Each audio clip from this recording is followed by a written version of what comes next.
My name is Amelia. I am 25 years old now, but this story is from many years ago. It is not a happy story, but it is my story.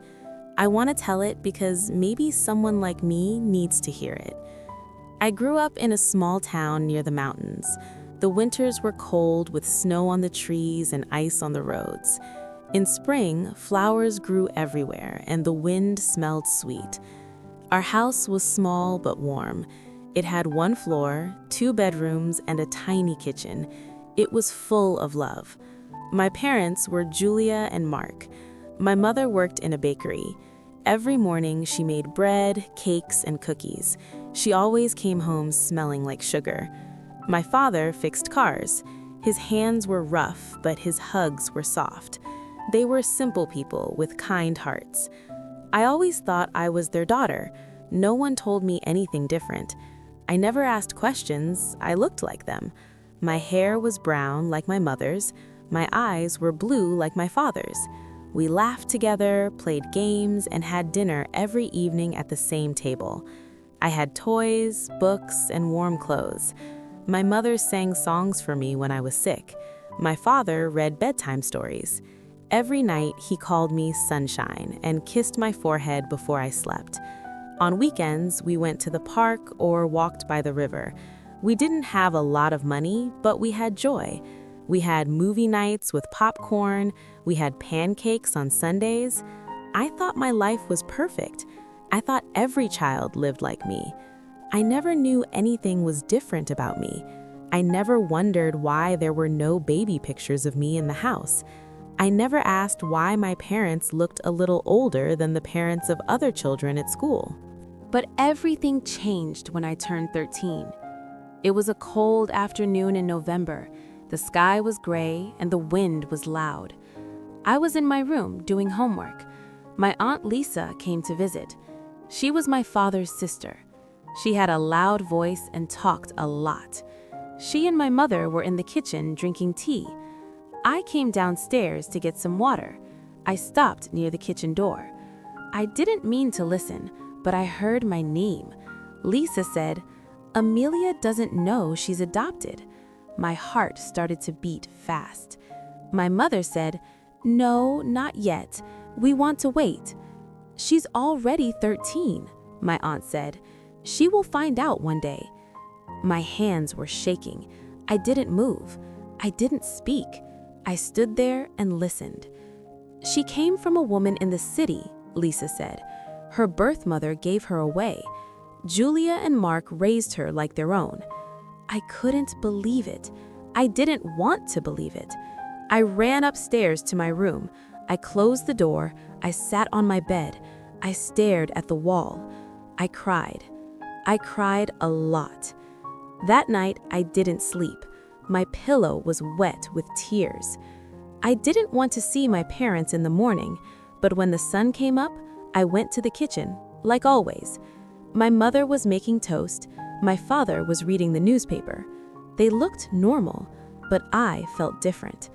I looked at my mother and asked, "Am I adopted?" She turned around and looked at me. Her eyes were soft. She said, "Yes, sweetheart, you are. But we love you more than anything." My heart broke. "You lied to me," I said. "You are not my real parents." My father put the paper down. He didn't get angry. He looked sad. He walked over to me and put his hand on my shoulder. "We didn't want to hurt you," he said. "We were going to tell you one day, but we didn't know when." "I want to find my real parents," I said. "I want to go." My mother went to my room and packed a small bag. She put in my clothes, a scarf, a jacket, and some food. My father gave me a little money. They didn't try to stop me. They didn't say I couldn't leave, but their eyes were full of sadness. I didn't say thank you. I was angry. I walked out of the house. I didn't know exactly where to go.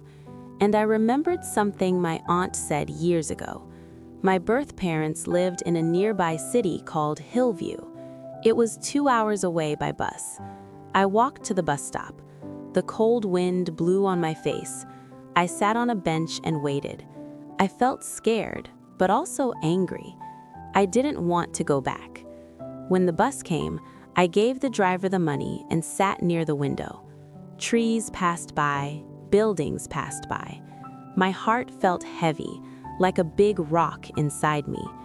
When I got off the bus, I walked to the address I had in my notebook. I had written it down once when I overheard my aunt talking. I didn't know if it was still correct. The houses looked old and small. I walked slowly, holding my bag tight. When I found the house, I stood in front of the door for a long time. Then I knocked. A woman opened the door. She had gray in her hair. Her face looked tired. She looked at me with small eyes. She didn't say anything. Then a man came. His face was thin and his shirt had a hole in it. He looked at me for a moment. "Amelia?" he asked. "Yes," I said. "I think I'm your daughter." He didn't smile. He didn't reach out his hands. He didn't look happy. Another person came to the door, a teenage boy. He was older than me. He looked angry. "Why are you here?" he said. "We don't have room. We don't have food for more people." I looked at the man again, my birth father. He said, "Life is hard here. We are poor. My wife is not kind. We don't have space. I'm sorry, Amelia. I can't help you." I felt like someone had hit me in the chest. I wanted to cry, but I held it in. My voice was stuck. My legs felt weak. I turned around and walked away. No one stopped me. No one called my name. No one asked me if I had eaten or where I would sleep. I walked until I found a bench near the river. The water was dark. The air was cold. I sat there with my small bag. I felt alone. I felt empty. I thought, maybe no one wants me. Maybe no one really loves me. I looked at the water. I thought, maybe if I jump in, everything will stop. The pain will go away. The cold, the sadness, the hurt. But something inside my heart said, don't do it. I reached into my pocket and pulled out my phone. My hands were shaking. I sent a message to my adoptive mother. "Please help me.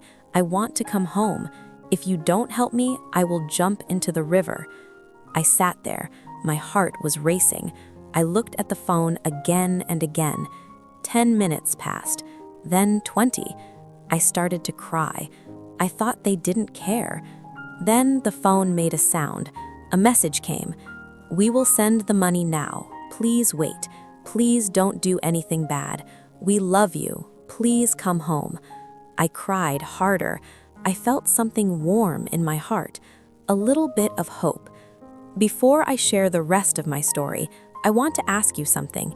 Where are you listening from? It gives me strength to know someone is hearing my words, someone who understands me. Please tell me in the comments. I would really love to know. I waited at the bench by the river. The wind was cold and the sky was dark. My fingers felt frozen, but I kept holding my phone. I kept reading the message from my adoptive mother again and again. That message gave me hope. It was a small hope, but it was enough. I waited for 2 more hours. My feet were hurting. My stomach was empty. I had not eaten anything since morning, but I didn't care. When I got the message from the bank, I stood up and walked to the nearest bus station. I had just enough money for 1 ticket. I bought it and sat down to wait for the next bus. The woman at the counter gave me a small smile. She asked if I was okay, but I didn't answer. When the bus came, I sat by the window again. It was night now. The roads were quiet. The bus moved slowly. I was thinking about my parents, Julia and Mark. I was thinking about their faces when I shouted at them. I was thinking about how I left the house without saying goodbye. I reached my town around midnight. It was cold and quiet, no cars, no people, just dark streets and empty sidewalks. I walked to the house. I stood outside for a minute. The light was on in the living room. I took a deep breath and opened the door. My mother was sitting on the couch. My father was by the window. When they saw me, they didn't ask anything, they didn't shout. My mother stood up and walked to me. She hugged me tightly. My father took my bag from my hand. He put it on the floor and touched my shoulder. They didn't say a word. I didn't say anything either. We just stood there. Then my mother said, "Come, sit down. You must be cold." She brought me a warm blanket. My father made tea. They gave me food, hot soup and bread. I didn't talk. I just ate slowly. They sat near me and waited. After eating, I went to my room. Everything looked the same. My bed, my books, my blue blanket. It was like I never left, but I felt different. I lay down and looked at the ceiling. I didn't sleep. I thought about everything. I thought about my birth parents. I thought about the cold house. I thought about my angry brother. Then I thought about my real life, my real parents, the ones who raised me, the ones who stayed awake waiting for my message, the ones who sent money without asking questions. I felt sorry. I felt ashamed. In the morning, my mother came into my room. She had a cup of tea in her hands. She put the cup near my bed and sat beside me. I whispered, "I'm sorry." She touched my hair gently. "You are our daughter," she said, "forever." I cried, and I understood. Their love was real.